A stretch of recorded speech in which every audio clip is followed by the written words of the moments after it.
అమరావతి నిర్మాణంలో మరో కీలక ఘట్టం. హైకోర్టు భవన ఫౌండేషన్ పనులు ప్రారంభం. రాజధాని అమరావతి నిర్మాణ పనుల్లో భాగంగా హైకోర్టు భవన నిర్మాణ పనులు శరవేగంగా పుంజుకున్నాయి. హైకోర్టు నిర్మాణ ప్రాంగణంలో ఒకేసారి 4 రాష్ట్రాల్లో కాంక్రీట్ పనులను మున్సిపల్ శాఖ మంత్రి నారాయణ పనులు ప్రారంభించారు. ఈ కార్యక్రమంలో Amaravati development corporation MD Srinivas, ఇతర ఉన్నతాధికారులు పాల్గొన్నారు. ఈ సందర్భంగా మంత్రి నారాయణ మాట్లాడుతూ, ఏకదాటిగా 15,000 క్యూబిక్ మీటర్ల కాంక్రీట్ స్లాబ్ పనులను నేడు చేపట్టాం. మొత్తం నిర్మాణంలో 65,000 క్యూబిక్ మీటర్ల కాంక్రీట్ వినియోగిస్తుండగా ఇప్పటికే 15,000 క్యూబిక్ మీటర్లు పూర్తయింది.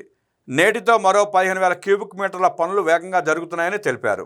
ఈ హైకోర్టు భవనాన్ని B+G+8 బేస్మెంట్, గ్రౌండ్ 8 అంతస్తులు విధానంలో 50.4 మీటర్ల ఎత్తుతో అత్యంత ప్రతిష్టాత్మకంగా నిర్మిస్తున్నామని వివరించారు. మొత్తం 21 లక్షల చదరపు అడుగుల విస్తీర్ణంలో నిర్మిస్తున్న ఈ భవనంలో 52 కోర్టు హాళ్లు అందుబాటులోకి రానున్నాయి.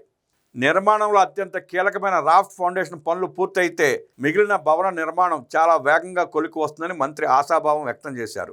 రాజధానిలో కేవలం కార్యాలయాలే కాకుండా పాలన సాగించే యంత్రాంగం కోసం నివాసాల నిర్మాణాన్ని కూడా ప్రభుత్వం ప్రాధాన్యతగా తీసుకుందని మంత్రి వివరించారు. అమరావతిలో అధికారులు, ఉద్యోగుల కోసం మొత్తం 4,026 ఇళ్ల నిర్మాణం జరుగుతోంది. వీటిలో 3,500 ఇళ్లను ఈ ఏడాది మార్చి నెలాఖరు నాటికి పూర్తి చేసి అప్పగిస్తామని హామీ ఇచ్చారు.